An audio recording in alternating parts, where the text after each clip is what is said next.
E uma fraude de proporções gigantescas. Nossos repórteres coletaram amostras de gasolina de 21 postos de várias regiões da capital e mais da metade encontraram combustível adulterado. A última homenagem, depois de colocar flores no poste em que o filho morreu, a mãe do estudante eletrocutado no carnaval prestou depoimento e disse que acredita na justiça. Metal pesado. Mais de 60 pacientes foram contaminados durante sessões de hemodiálise no Hospital Estadual Mário Covas, em Santo André. Os pacientes estão com alumínio no sangue por causa de uma falha no equipamento que filtra água. Agora no SPTV. Uma boa noite para você. Uma cidade com uma frota de mais de 8 milhões e 600 mil veículos e uma fraude que parece crescer na mesma proporção. Em São Paulo, nossos produtores coletaram amostras de gasolina de 21 postos durante 14 dias. E a gente vai ver aqui os números no telão. Veja só, das 21 amostras coletadas de gasolina comum, 12 tinham irregularidades, mais de 50% de álcool na gasolina. O máximo permitido é de 27%. E a gente vai ver agora a distribuição desses postos com problemas. Nas zonas leste e oeste, o maior número de irregularidades, quase todos os postos. Na Zona Sul, 3 postos com irregularidades, metade, e a situação um pouquinho melhor aqui na Zona Norte, apenas um posto irregular. Os detalhes dessa denúncia que o SP1 deu hoje em primeira mão, você confere agora na reportagem do Wallace Lara, Robson Serântula e William Santos. Para coletar a gasolina, fizemos um desvio na entrada do tanque de combustível. Desse jeito, ela vai direto para um galão. A cada abastecimento, o galão era trocado. O que chama a atenção é sempre o preço. Nesse posto da Zona Sul, encontramos o litro da gasolina comum a menos de R$ 3,60. Valor abaixo dos R$ 3,62, que é o preço médio de custo, aquele que as grandes distribuidoras cobram dos postos pelo litro da gasolina. Esse dono de posto, que prefere não se identificar, afirma que para ter lucro tem que cobrar pelo menos 40 centavos a mais pelo litro da gasolina comum. Se a gente pagar 3,65 e a gente puser 40 centavos de margem, deveria dar uma gasolina aí a 4,19, 4,29, 4,20, 4,30. Algo em torno disso. Qualquer valor abaixo disso hoje é para se desconfiar. Levamos a gasolina, que custou R$ 3,59 o litro, para o laboratório do Sincopetro, o sindicato que representa os donos de postos no estado de São Paulo. A amostra foi analisada em uma máquina que avalia a composição do combustível. A gasolina comum só pode ter, no máximo, 27% de álcool, mas deu 64% de etanol. Só que havia outra fraude. A composição química também está tudo fora dos parâmetros. Então, na realidade, esse produto aqui não é gasolina, é solvente com uma mistura de etanol. Nesse outro posto da Zona Sul, colocamos R$ 90 de gasolina comum. Quantos litros deu? 25? 25 litros. No laboratório, a quantidade era outra. 24 litros e 410 ml. 590 ml é a diferença. A tolerância é 100 para mais ou para menos. E a qualidade da gasolina? 64% de etanol. Aqui nós estamos agora na zona oeste da cidade. O posto é de bandeira branca, mas a frentista não parecia saber. E esse posto é BR? Nosso produtor pediu uma nota fiscal. Desde janeiro de 2016, os postos são obrigados a emitir nota fiscal eletrônica. Mas esse aqui não tinha.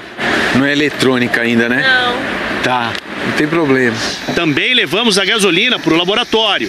Agora o técnico em química está separando a gasolina do álcool. Como é que ele faz isso? Utilizando na gasolina uma solução de cloreto de sódio. Essa gasolina, ela teria que ter 26% de etanol. No entanto, apresentou um resultado de 74%. O presidente do Sincopetro diz que a fiscalização precisa ser mais constante. Nós temos gasolina adulterada, nós temos postos clones, nós temos postos que não existem junto à fiscalização. O problema é muito grande. Quer dizer, e não se tem uma noção do tamanho disso hoje, acho que ninguém tem essa noção. Para a Agência Nacional do Petróleo, a fiscalização que é realizada hoje é suficiente para controlar as fraudes. A regulação da ANP ela é eficiente e a fiscalização envolve não só a fiscalização de campo, mas toda a parte por trás de regulação, de métodos, de informações, de movimentação de produtos, o programa de monitoramento de qualidade. Então, todos esses dados dão uma tranquilidade que a gente sabe o que está fazendo. Nós sabemos quais são os postos que têm problema e nós estamos atuando em cima deles. A Agência Nacional do Petróleo disse que fez 90 autuações no ano passado. A Secretaria Estadual da Fazenda informou que faz operações constantes, mas que as fraudes estão mais sofisticadas. A polícia investiga se a execução a tiros de fuzil na porta de um hotel no Jardim Anália Franco tem relação com a morte de outros 2 criminosos na semana passada no Ceará.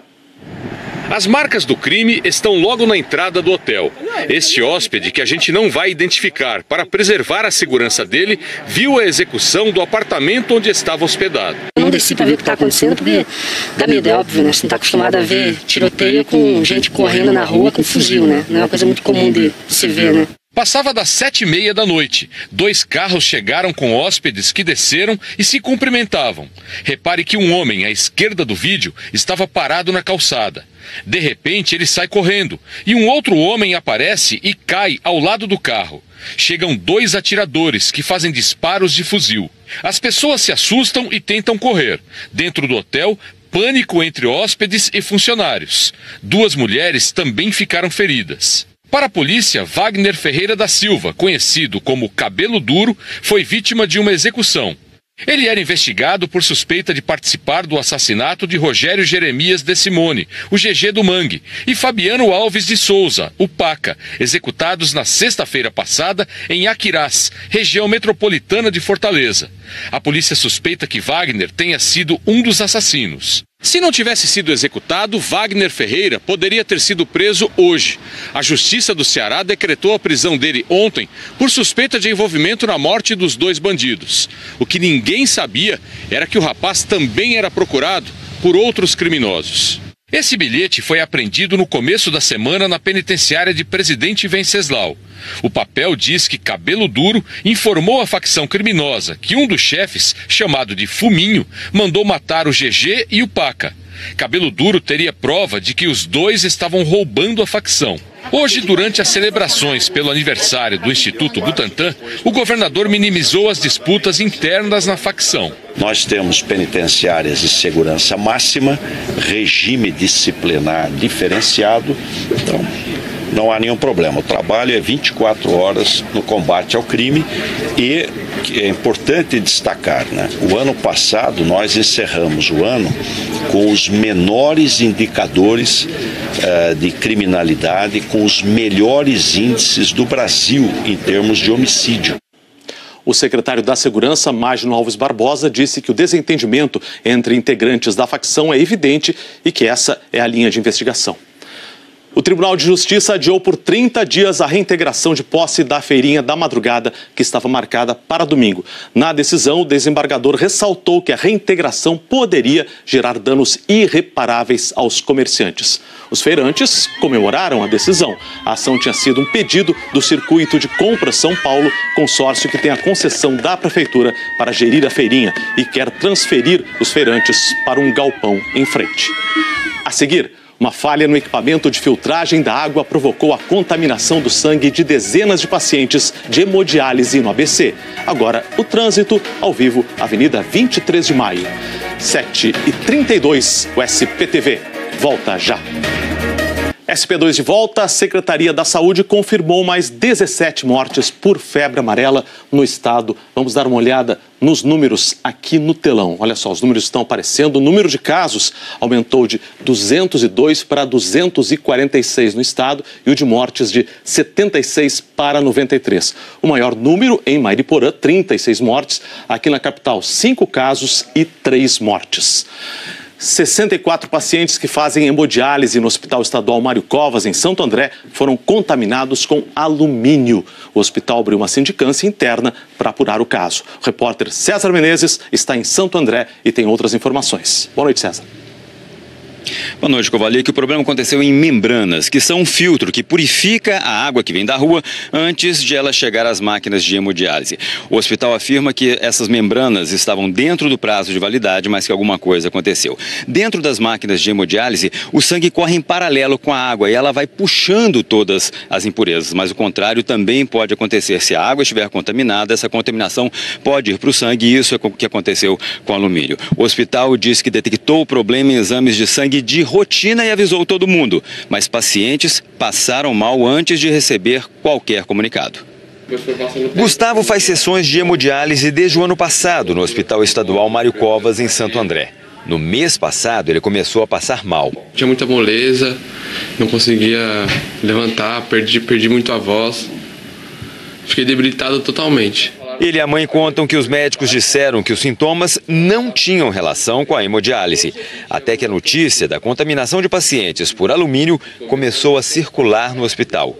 Dona Débora decidiu conversar com outros profissionais. Aí eu procurei a outra médica da outra turma e ela me sentou e me explicou o que estava realmente acontecendo. E aí ela falou que eles iam entrar com uma medicação para poder desintoxicar os pacientes. Segundo Dona Débora, um exame mostrou que a concentração de alumínio no sangue de Gustavo estava muito acima do normal. Ele foi medicado, os sintomas desapareceram e um novo exame foi feito no início deste mês, mas até agora eles não receberam resultado. O hospital informou que a contaminação foi constatada no dia 18 de janeiro. Das 120 pessoas que fazem hemodiálise no Mário Covas, 64 foram afetadas. 11 permanecem com índice de alumínio considerado tóxico. O diretor do hospital disse que os pacientes estão sendo acompanhados e que provavelmente não terão sequelas. Os níveis de todos os doentes estão decaindo, então acho muito improvável que, como não houve nenhum sintoma até agora, que venha a ter um sintoma futuro. Hora da previsão do tempo. A chuvarada causou estragos em Ubatuba. Maju, boa noite. Que chuvão, hein? Pois é, Kovalik, boa noite para você e para todos. O aguaceiro provocou deslizamentos. A gente vai ver aqui as imagens. Uma mulher morreu, teve queda de barreira em trechos da Rio Santos. E no bairro lá de São Lázaro, Kovalik, que é uma praia, olha só, choveu 299 milímetros em 12 horas, gente. A média de todo mês é de 319 milímetros. Já aqui na capital paulista, a chuva está bem longe da média. Vamos observar aqui no pódio, ó. O fevereiro mais seco até o momento foi em 1984, desde que começaram as medições, e choveu 32,5. A gente está com 29,1. Podemos ter um fevereiro seco de novo. E o sabadão que está chegando? Sabadão que está chegando, assim, com o tempo mais firme aqui na faixa litorânea, e aqui na capital paulista fica assim, de manhã com 16 graus, à tarde com 27, tempo firme também, que no domingo também se repete. Obrigado, Maju. Tchau, tchau. Boa noite. A mãe do jovem que morreu eletrocutado ao encostar num poste durante o carnaval de rua na capital foi ouvida hoje pela polícia. Antes, a mãe de Lucas depositou flores no local onde o filho morreu. A foto eternizou a última homenagem na esquina das ruas Consolação e Matias Aires. Foi a Carla quem deixou as flores para o filho Lucas. O último momento que eu tinha para entregar ele diretamente ao pai. Enquanto eu não estivesse no local, eu não estaria fazendo a entrega, porque eu confio que meu filho está bem, está na presença de Deus, e ele só foi emprestado a mim. Foi aqui que o Lucas Lacerda morreu depois de encostar neste poste no dia 4 de fevereiro, enquanto curtia o pré-carnaval de São Paulo. Ele chegou a ser socorrido, mas não resistiu e morreu eletrocutado. Aquela flor, para mim, representou todo o amor, todo o carinho que a minha família, que meu marido, com meu filho, toda a família dedicou a ele, porque ele era muito amado. Carla viajou de Cardoso, no interior onde mora, aqui para São Paulo para prestar depoimento. Ela ficou nessa delegacia que investiga o caso por volta de 2 horas durante a manhã. O poste em que Lucas encostou tinha 2 câmeras instaladas para monitorar o movimento durante o carnaval pela empresa GWA Systems. Ela foi contratada por outra empresa, a Dream Factory, a ganhadora da concorrência para organizar o carnaval de rua de São Paulo. A família não se conforma. Lucas morreu. E até agora, sabe, não houve por parte de nenhuma empresa, por parte da prefeitura, nada, nenhum contato para vir assim e falar, olha, aconteceu, meus pêsames, meus sentimentos. Eu acredito que justiça será feita. Meu filho não é só um número, ele tem nome, Lucas, ele tem pai, Lúcio, mãe Carla, irmão Lúcio Antônio, enfim, nós queremos que o nome dele seja honrado e nós vamos buscar a justiça no seu devido tempo. Em nota, a Prefeitura de São Paulo disse que está à disposição da família. A Dream Factory informou que, apesar do organizador do Carnaval de Rua ser a Prefeitura, procurou a família para prestar solidariedade. A TV termina aqui. As reportagens estão no Globoplay. As notícias do Brasil e do mundo estão no Jornal Nacional às 8h30. Uma boa noite e até amanhã. SP2 de volta. A Secretaria da Saúde confirmou mais 17 mortes por febre amarela no estado. Vamos dar uma olhada nos números aqui no telão. Olha só, os números estão aparecendo. O número de casos aumentou de 202 para 246 no estado e o de mortes de 76 para 93. O maior número em Mariporã, 36 mortes. Aqui na capital, 5 casos e 3 mortes. 64 pacientes que fazem hemodiálise no Hospital Estadual Mário Covas, em Santo André, foram contaminados com alumínio. O hospital abriu uma sindicância interna para apurar o caso. O repórter César Menezes está em Santo André e tem outras informações. Boa noite, César. Boa noite, Kovalik. O problema aconteceu em membranas, que são um filtro que purifica a água que vem da rua antes de ela chegar às máquinas de hemodiálise. O hospital afirma que essas membranas estavam dentro do prazo de validade, mas que alguma coisa aconteceu. Dentro das máquinas de hemodiálise, o sangue corre em paralelo com a água e ela vai puxando todas as impurezas. Mas o contrário também pode acontecer. Se a água estiver contaminada, essa contaminação pode ir para o sangue e isso é o que aconteceu com o alumínio. O hospital disse que detectou o problema em exames de sangue de rotina e avisou todo mundo, mas pacientes passaram mal antes de receber qualquer comunicado. Gustavo faz sessões de hemodiálise desde o ano passado no Hospital Estadual Mário Covas, em Santo André. No mês passado, ele começou a passar mal. Tinha muita moleza, não conseguia levantar, perdi muito a voz, fiquei debilitado totalmente. Ele e a mãe contam que os médicos disseram que os sintomas não tinham relação com a hemodiálise, até que a notícia da contaminação de pacientes por alumínio começou a circular no hospital. Dona Débora decidiu conversar com outros profissionais. Aí eu procurei a outra médica da outra turma e ela me sentou e me explicou o que estava realmente acontecendo. E aí ela falou que eles iam entrar com uma medicação para poder desintoxicar os pacientes. Segundo Dona Débora, um exame mostrou que a concentração de alumínio no sangue de Gustavo estava muito acima do normal. Ele foi medicado, os sintomas desapareceram e um novo exame foi feito no início deste mês, mas até agora eles não receberam resultado. O hospital informou que a contaminação foi constatada no dia 18 de janeiro. Das 120 pessoas que fazem hemodiálise no Mário Covas, 64 foram afetadas. 11 permanecem com índice de alumínio considerado tóxico.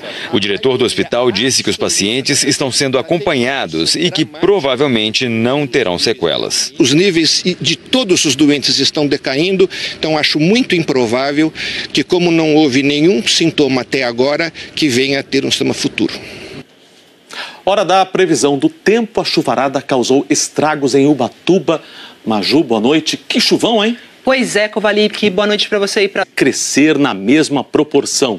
Em São Paulo, nossos produtores coletaram amostras de gasolina de 21 postos durante 14 dias. E a gente vai ver aqui os números no telão. Veja só, das 21 amostras coletadas de gasolina comum, 12 tinham irregularidades, mais de 50% de álcool na gasolina.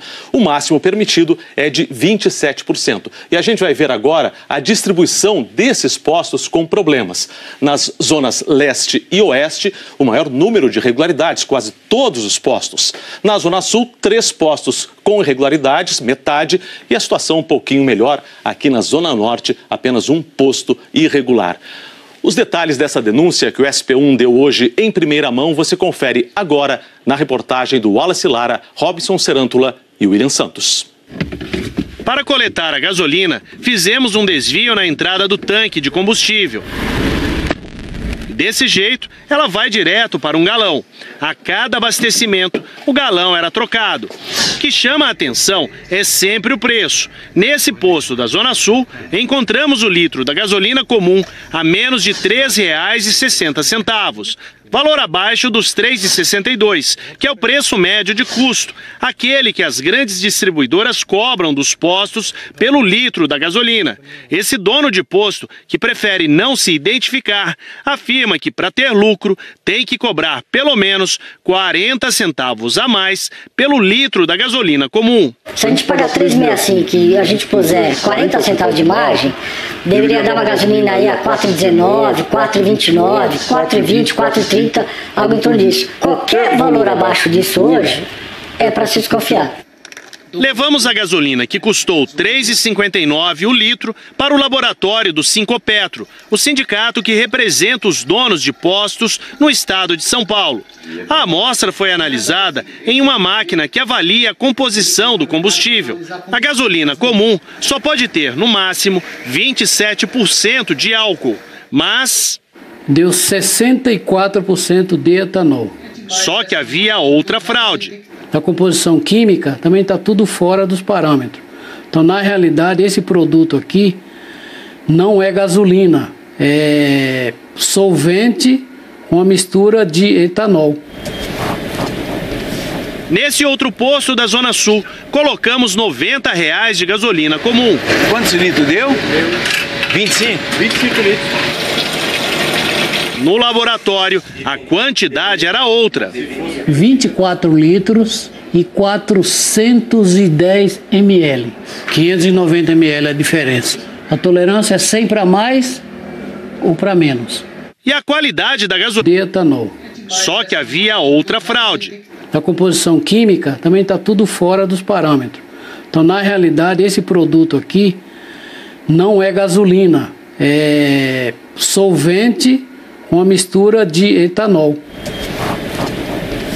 Nesse outro posto da Zona Sul, colocamos R$ 90 de gasolina comum. Quantos litros deu? 25? 25 litros. No laboratório, a quantidade era outra. 24 litros e 410 ml. 590 ml é a diferença. A tolerância é sempre a mais ou para menos. E a qualidade da gasolina? 64% de etanol. Aqui nós estamos agora na zona oeste da cidade. O posto é de bandeira branca, mas a frentista não parecia saber. E esse posto é BR? Nosso produtor pediu uma nota fiscal. Desde janeiro de 2016, os postos são obrigados a emitir nota fiscal eletrônica. Mas esse aqui não tinha. Não é eletrônica ainda, né? Não. Tá, não tem problema. Também levamos a gasolina para o laboratório. Agora o técnico em química está separando a gasolina do álcool. Como é que ele faz isso? Utilizando na gasolina uma solução de cloreto de sódio. Essa gasolina, ela teria que ter 26% de etanol. No entanto, apresentou um resultado de 74%.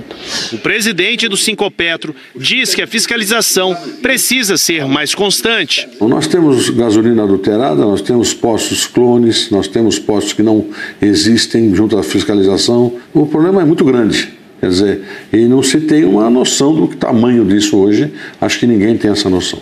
Para a Agência Nacional do Petróleo, a fiscalização que é realizada hoje é suficiente para controlar as fraudes. A regulação da ANP ela é eficiente e a fiscalização envolve não só a fiscalização de campo, mas toda a parte por trás de regulação, de métodos, de informações, de movimentação de produtos, o programa de monitoramento de qualidade. Então, todos esses dados dão uma tranquilidade que a gente sabe o que está fazendo. Nós sabemos quais são os postos que têm problema e nós estamos atuando em cima deles. A Agência Nacional do Petróleo disse que fez 90 autuações no ano passado. A Secretaria Estadual da Fazenda informou que faz operações constantes, mas que as fraudes estão mais sofisticadas. A polícia investiga se a execução a tiros de fuzil na porta de um hotel no Jardim Anália Franco tem relação com a morte de outros 2 criminosos na semana passada no Ceará. As marcas do crime estão logo na entrada do hotel. Este hóspede, que a gente não vai identificar para preservar a segurança dele, viu que um outro homem aparece e cai ao lado do carro. Chegam 2 atiradores que fazem disparos de fuzil. As pessoas se assustam e tentam correr. Dentro do hotel, pânico entre hóspedes e funcionários. 2 mulheres também ficaram feridas. Para a polícia, Wagner Ferreira da Silva, conhecido como Cabelo Duro, foi vítima de uma execução. Ele era investigado por suspeita de participar do assassinato de Rogério Jeremias de Simone, o GG do Mangue, e Fabiano Alves de Souza, o Paca, executados na sexta-feira passada em Aquirás, região metropolitana de Fortaleza. A polícia suspeita que Wagner tenha sido um dos assassinos. Se não tivesse sido executado, Wagner Ferreira poderia ter sido preso hoje. A Justiça do Ceará decretou a prisão dele ontem por suspeita de envolvimento na morte dos 2 bandidos. O que ninguém sabia era que o rapaz também era procurado por outros criminosos. Esse bilhete foi apreendido no começo da semana na penitenciária de Presidente Venceslau. O papel diz que Cabelo Duro informou a facção criminosa que um dos chefes, chamado de Fuminho, mandou matar o GG e o Paca. Cabelo Duro teria prova de que os 2 estavam roubando a facção. Hoje, durante as celebrações pelo aniversário do Instituto Butantan, o governador minimizou as disputas internas na facção. Nós temos penitenciárias de segurança máxima, regime disciplinar diferenciado, então não há nenhum problema. O trabalho é 24 horas no combate ao crime e é importante destacar, né? O ano passado nós encerramos o ano com os menores indicadores de criminalidade, com os melhores índices do Brasil em termos de homicídio. O secretário da Segurança, Magno Alves Barbosa, disse que o desentendimento entre integrantes da facção é evidente e que essa é a linha de investigação. O Tribunal de Justiça adiou por 30 dias a reintegração de posse da feirinha da madrugada, que estava marcada para domingo. Na decisão, o desembargador ressaltou que a reintegração poderia gerar danos irreparáveis aos comerciantes. Os feirantes comemoraram a decisão. A ação tinha sido um pedido do Circuito de Compras São Paulo, consórcio que tem a concessão da Prefeitura para gerir a feirinha e quer transferir os feirantes para um galpão em frente. A seguir, uma falha no equipamento de filtragem da água provocou a contaminação do sangue de dezenas de pacientes de hemodiálise no ABC. Agora, o trânsito ao vivo, Avenida 23 de Maio. 7h32, o SPTV. Volta já. SP2 de volta, a Secretaria da Saúde confirmou mais 17 mortes por febre amarela no estado. Vamos dar uma olhada nos números aqui no telão. Olha só, os números estão aparecendo. O número de casos aumentou de 202 para 246 no estado.